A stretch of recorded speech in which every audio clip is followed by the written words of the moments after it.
Hey yo tout le monde, c'est Kevin pour Crypto Pépite et on se retrouve aujourd'hui pour une nouvelle analyse crypto. Et dans cet épisode, nous allons regarder aujourd'hui ce qui vient de se passer, quelque chose d'incroyable sur le Bitcoin, le marché américain, le dollar, les actions, etc. Tout simplement pourquoi? Alors on avait vu ensemble hier. Alors qu'est-ce qu'on avait hier comme information pour pouvoir trader et prendre position? On avait ça. À 20h30, je vous avais annoncé que, heure française, si on avait une annonce des taux, on allait avoir une annonce des taux de la Fed. Annonce des taux, si la Fed nous se montrait rassurante en nous disant qu'elle allait lutter contre l'inflation et qu'elle n'allait pas augmenter ses taux de plus de 0,5%, de plus de 0,5%, alors le Bitcoin allait pump, les actions allaient pump. A l'inverse, si la Fed nous avait annoncé de l'incertitude, alors on aurait pu voir les actions et le Bitcoin dump. Finalement, qu'est-ce qui s'est passé? Eh bien, donc ça, c'est terminé. On a eu une super annonce. Du coup, qu'est-ce qui s'est passé? Le cours s'est complètement envolé hier, et donc c'était le moment de prendre du profit. Et oui, parce qu'on venait, en tout cas si vous tradez, ici on avait une super information, ce qui m'a permis de prendre un trade hier, de prendre un achat, alors on va se mettre en 4 heures, ou même en 1 heure, pour que je vous montre ça. Tac, tac, tac. Le 0,4. Voilà. Donc juste ici, on va même se mettre en 30 minutes. Voilà. Donc, qu'est-ce qui s'est passé? 20h30, l'annonce du taux, 0,5% à 20h30. Il fallait être présent. Je vous le remonte pour être encore plus précis. Voilà. Donc 20h30, début de la Fed, il annonce des taux positifs. Derrière, vous pouviez prendre un long ici. Explosion du cours par deux bougies qui nous a permis de prendre ici plus de 2,5%, pratiquement 2,5%. Ce qui m'a permis de prendre un bénéfice ici de... Alors je me rappelle plus exactement, il me semble que c'était genre 1400 $, je crois, quelque chose comme ça en fin de journée, donc vraiment vraiment positif. Et derrière, qu'est-ce qui s'est passé? Derrière, explosion... enfin, en tout cas, on a eu une hausse de l'open interest ici, beaucoup de gens sont positionnés en long. Tac, du coup, on va juste regarder ça rapidement. Tac, tac, tac, on va se foutre en 1 heure pour avoir l'info.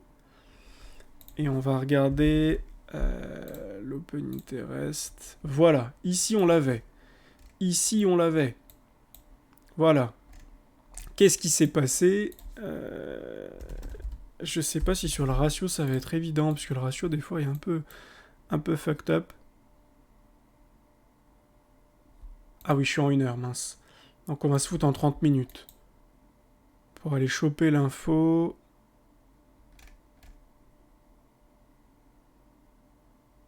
Ok, donc déjà, qu'est-ce qu'on peut voir? On peut voir ici que, globalement, on a eu augmentation des longues ici. Donc du 2 mai au 4 mai. Augmentation du ratio de l'open interest. Donc beaucoup de gens qui ont foutu de l'argent dans le Bitcoin et les alts. Qu'est-ce qui s'est passé? Beaucoup de longues se sont ouvertes, parce qu'on voit le ratio qui augmente. Du coup, les gens qui sont rentrés à partir de... On a dit... on a eu un pic à cet endroit-là. On a un pic par ici. Un pic ici. Donc, vu qu'il y a eu un pic à cet endroit-là, logiquement, il faut aller les chercher. Et pourquoi il y a eu un pic? C'était logique, tout simplement parce que si on se fout en daily, qu'est-ce qu'on peut voir? Qu'on était 37 500, on était vraiment en bas ici, en bas de canal. Bas de canal, donc les gens ont acheté le bas de canal très fortement. Et donc derrière, qu'est-ce qui s'est passé? Hop, que je vous le remette ici. Bah du coup, beaucoup de gens ont long ici, ce qui a fait beaucoup monter le prix.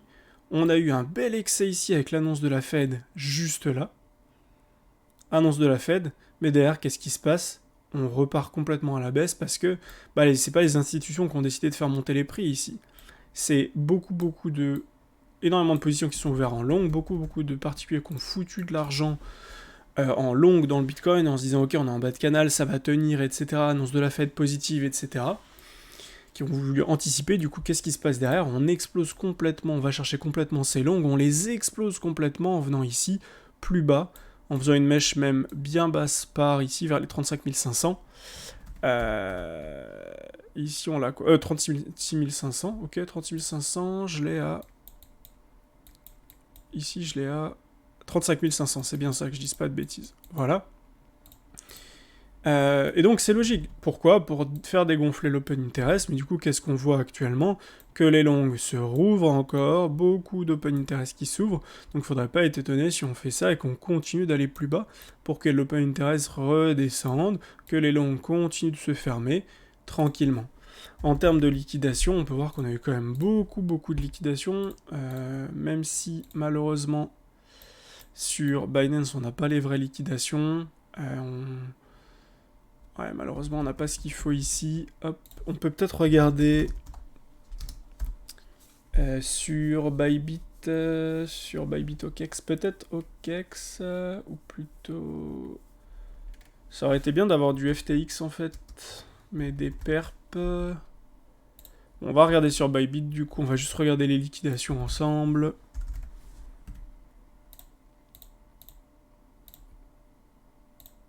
Tac. Qu'est-ce qu'on peut voir en 5 minutes? Ok, on peut voir qu'il y a eu un pic de liquidation ici, pic de liquidation là, pic de liquidation sur le... Donc en fait, on est allé sortir tous les shorts ici. Derrière, on latéralise, beaucoup de longues qui s'ouvrent. Derrière, on va défoncer tous les longues qui sont rentrés depuis ces niveaux-là. On les défonce ici. Et là, s'il y a beaucoup de gens qui continuent à relong, bah on va continuer de faire ça. Et on va continuer d'aller en bas. Et quand on regarde en daily, du coup, sur le Bitcoin, c'est pas très beau du tout, puisqu'en fait, on est en train de faire une bougie de ravalement complète, comme ce qu'on a vu ici, en fait, une bougie de ravalement. Bougie de ravalement, c'est très mauvais, ça veut dire que tous les acheteurs se sont montrés ici, finalement, les shorters ont réussi à... Ils sont suffisamment puissants pour bloquer tout le mouvement des acheteurs. Donc si on clôture en dessous, je vais vous le tracer pour que vous ayez l'info, si on clôture en dessous des 37 713, voire des 37 655, ce sera extrêmement négatif. En plus, on aura clôturé en dessous de ce beau canal que j'avais tracé.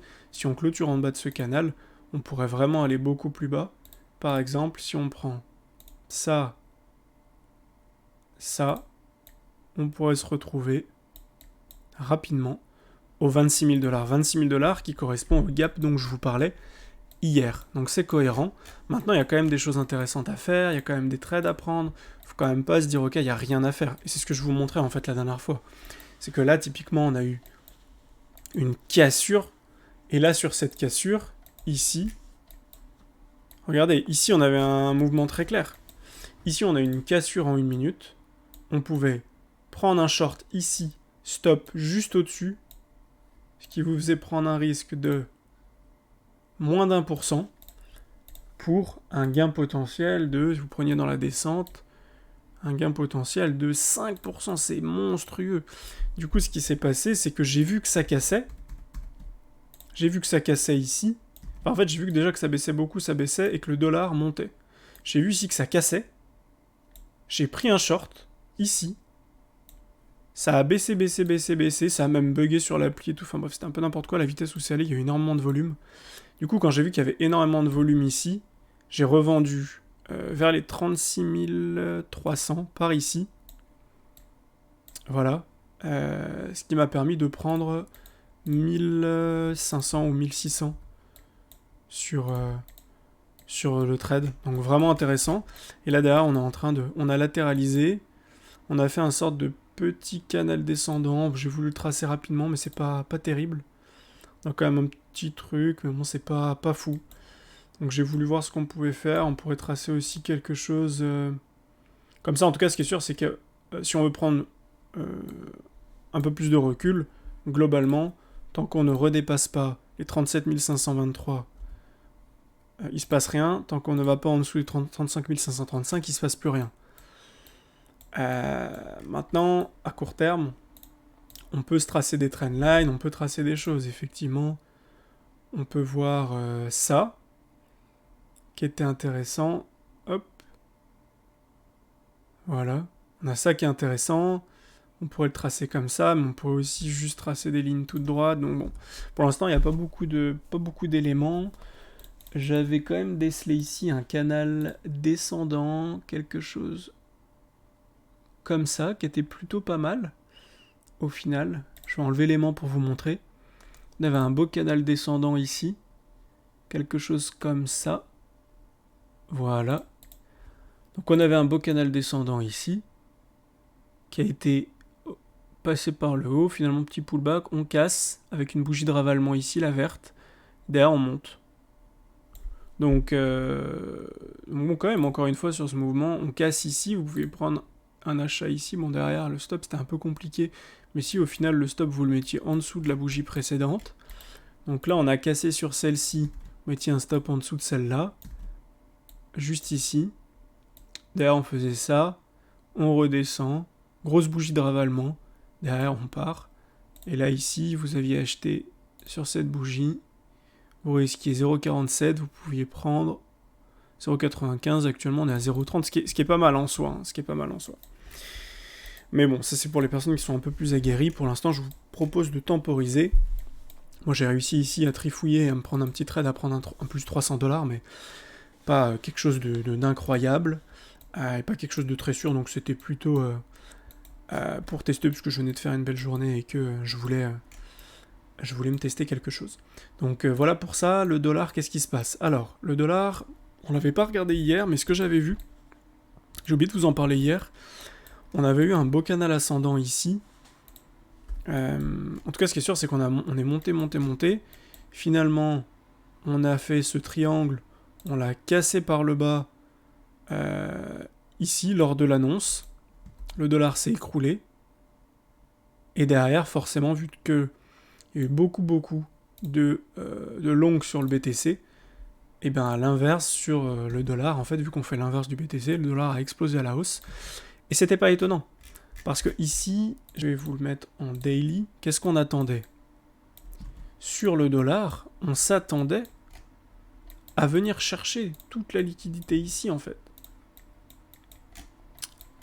Et pour ça, on avait besoin d'aller au-dessus. Ici, on y était allé seulement en mèche, mais pas assez haut, en fait. Donc là, on a besoin vraiment d'aller chercher un peu plus haut, de faire un excès. Pourquoi pas de clôturer en dessous? Si on clôture en dessous, ce sera un gros fake out. Derrière, on réintègre, et pourquoi pas derrière faire ça? Et donc, sur le BTC, faire l'inverse, c'est-à-dire faire ça, tac, fake out, on réintègre et on part en haut. Là, sur BTC, on commence à avoir des choses intéressantes pour pouvoir prendre un trade. D'ailleurs, c'est assez intéressant. Mais enfin, on va pas le faire parce que faudrait que je me connecte, etc. C'est un peu compliqué. Sur le S&P, au final, on a une grosse bougie de ravalement également. On a une grosse bougie verte, finalement, grosse bougie rouge ici.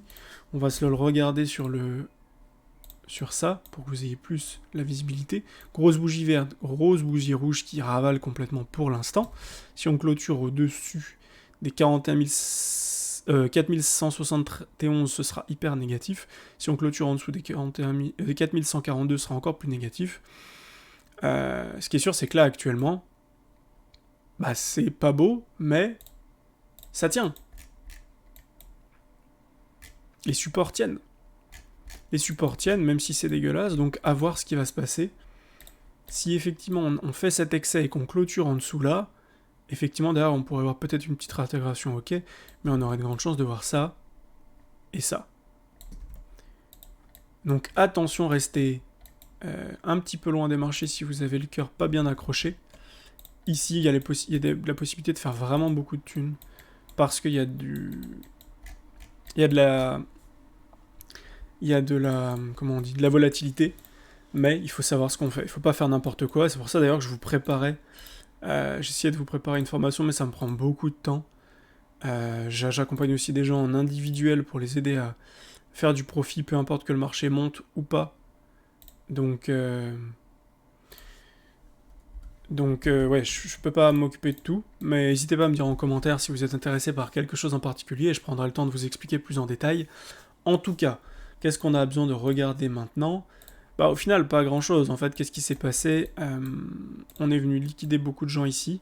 Il y a beaucoup de gens qui refoutent du levier, donc on pourrait très bien venir en dessous de ce creux pour liquider encore davantage de personnes, vers les 32 000 $, peut-être même en dessous. Et si jamais ça suffit pas, encore une frayeur vers les 26K, mais dans ce cas-là, on n'aurait pas de rallye haussier pour mai. Donc à voir, mais actuellement, je vous conseille juste d'attendre. Pour ceux qui sont intéressés, vous avez sûrement un achat court terme à faire ici. Par contre, l'achat il se fait avec un stop en dessous de cette mèche, en vous disant ok, il y a de grandes chances de venir réintégrer par ici. Mais bon, vous voyez, le risque est pas terrible, parce qu'en fait, ici, vous pouvez prendre peut-être 1,5%, 2%, et vous avez peut-être 4,5% à perdre. Donc c'est pas terrible. Maintenant, cette mèche, elle pourra être testée. On a eu quand même une super réaction, énormément de volume ici, tout a été racheté. Tout a été racheté ici, tout a été racheté. Donc à voir ce qui se passe, mais pour l'instant, je vois plutôt ça, un petit rebond. Et pourquoi pas ensuite aller plus bas, mais je vois d'abord un rebond. Donc voilà, je vous laisse regarder ça, me dire ce que vous en pensez, et je vous dis à demain pour une prochaine vidéo. Ciao ciao.